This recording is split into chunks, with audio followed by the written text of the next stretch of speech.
What's going on, guys? It is Murderink here, back with another Raid Shadow Legends video. Today we're going to be talking about the next and upcoming rebalance patch that was promised to us so long ago. So let's get right into it. Alright guys, so starting off with Tila Gourmet, known as the worst legendary, probably overall champion. Let's see what they're doing to her. Base speed increased to 93 up to 98 when ascended. Decent change, nothing too crazy there.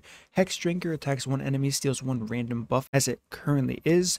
Now it also has a chance of stealing an additional random buff if the target's under 2 or more buffs. This is kind of okay. I'm never a fan of random, and it's only a 50% chance, so that change in my opinion isn't too big. Next we have Pyre Strike. The cooldown is decreased to a 3-turn cooldown. Not bad. It should have been 3 turns initially, so while this is absolutely better, I think it should have been 3 turns from the start, so this is kind of correcting a mistake there, but we'll take what we can get. Attacks one enemy, places an HP burn debuff for 2 turns, also placing continuous heal buff on all allies for 2 turns as well. Definitely a nice change, and definitely makes her a much better HP burn champion. It's a pretty decent change. Overall a bit underwhelming. They should have made it an AoE HP burn that would have been significantly better, but what's done is done, and let us move on. Moving on to Robar, second champion here. Base speed is increased to 97, which is definitely much better than it was before. Merciless Assault attacks all enemies.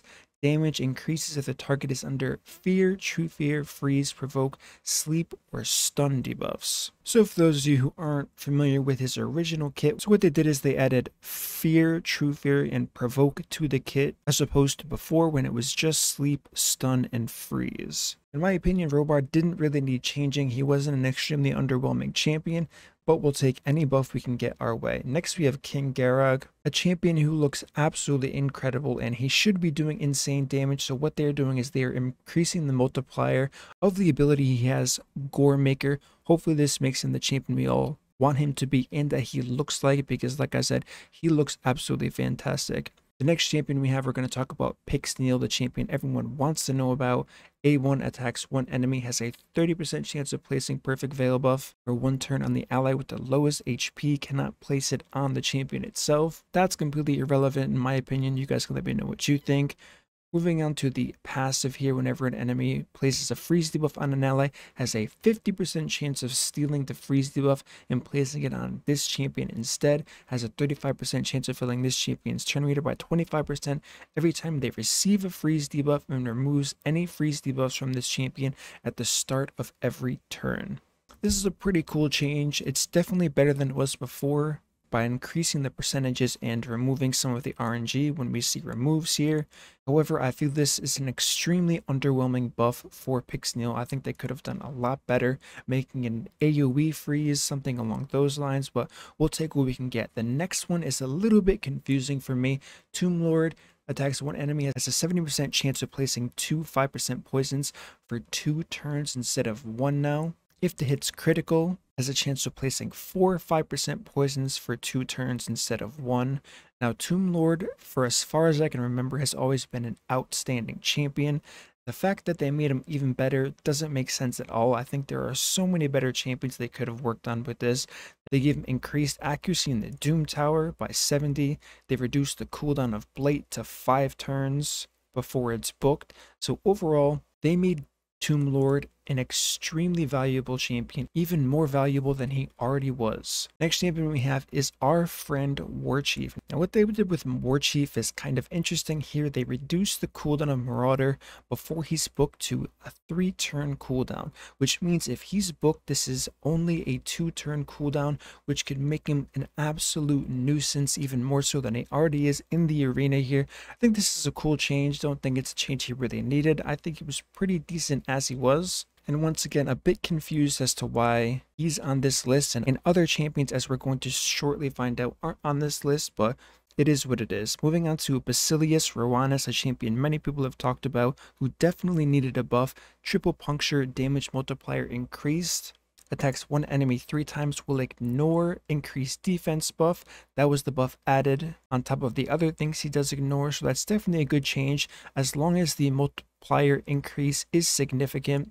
Majesty, another multiplier increase, which was definitely needed, attacks all enemies, having a 75% chance of placing a stun debuff before he's booked, decreasing each target's turn meter by 50% if the stun is not placed. As of right now, I think this is the only quality buff we've seen overall that I can say is truly going to change the state of a champion overall, not including Tomb Lord, who was buffed to become a well above average champion. Next, we have Crypt King Grawl. We have a change here, has a 100% chance instead if the target is under HP burn or freeze debuff, referring to the single target attack down. I don't think that's a huge change at all. Next, we have Deathfire's damage multiplier increase, attacks all enemies, has a 75% chance of placing an HP burn debuff for 2 turns. I think this is a pretty good change. Although I'm not as familiar with Crypt King Grawl, I do have him, but I have not used him as much because of his kit. Them changing a single target ability to apply an attack down isn't as big of a deal for me. If this was an AoE, I could see a lot more use out of it, but the fact that it's still single target takes a lot away. Still leaves a lot to be desired. Next, we have War Mother here. Base attack, defense, and bomb damage multiplier increase. Base health has been decreased on this champion. Special Brew attacking all enemies, placing a bomb debuff that detonates after 2 turns. 2 bombs when ascended. Bomb damage increased by 100% against bosses. Mother's Touch attacks all enemies. Instantly detonates all bomb debuffs if this champion is under an increased attack buff. Now this is a really cool change. This is something I do like for War Mother. I think it will make bombs a bit more viable because it's a cool way to proc the bombs instantly without having to hit your opponent. You can use it with someone like an Arbiter. That's fantastic synergy there. So I really like this and I look forward to testing to see how this plays out in the future. The next champion we have is Gerhok the Bloodied, who definitely needed to be looked at here. Unbound Anger, cooldown decreased 3 turns, attacks all enemies. Each critical hit fills this champion's turn meter by 20%. That's not a bad addition there at all, giving him a lot of potential to cycle through his abilities on AoE, on waves of enemies. Next, we have Lord of War, attacks one enemy, steals the target's turn meter, places a 25% weaken debuff for 2 turns if this attack is critical, which most people will be running with 100% crit rate if you're building this champion, or they should be at least. This is a pretty decent change. I like the Unbound Anger change a lot more. Lord of War, the weaken's definitely really nice for quality of life, and it makes him even better for faction wars, but the single target weaken isn't a game changer for me personally. Next, we have Eurogrim nerfed into the absolute ground. The A1 isn't a big deal at all. It changes him from 3 hit to a 2 hit, making it so you would use War Master on this champion. But here it is. Bizarre Vapors, cooldown increase to 6 turns. Places 2 5% poison debuffs on all enemies for 2 turns. Also places a singular 15% continuous heal buff on all allies for 2 turns. This was a really, really big nerf to this guy. Did he deserve it? You guys let me know in the comments. I know a lot of people said he was a bit too strong, but they definitely served him a massive nerf in response to everyone saying how strong he was. Now, if you're super endgame and have insane gear, this isn't going to change too much for you. You are still going to be able to solo content with this champion. However, it is going to be noticeably slower, and you probably will need higher quality gear and making the champion overall faster to compensate for this pretty sizable nerf. If you're using this guy to progress, you're going to notice it instantly and right away, especially for clan boss teams. Alright, so after going through that, a lot comes to my mind. I think there were so many champions that should have been on this list that just weren't on here. I think some of these buffs were a little bit underwhelming on champions, again, that didn't really make sense, and the ones that did get buffed that we were all talking about, they were a bit underwhelming as well. Let me know what you guys think. What do you think they should have done? What shouldn't they have added? What do you think has 0 impact at all? How are you guys feeling about this Eurogrim nerf?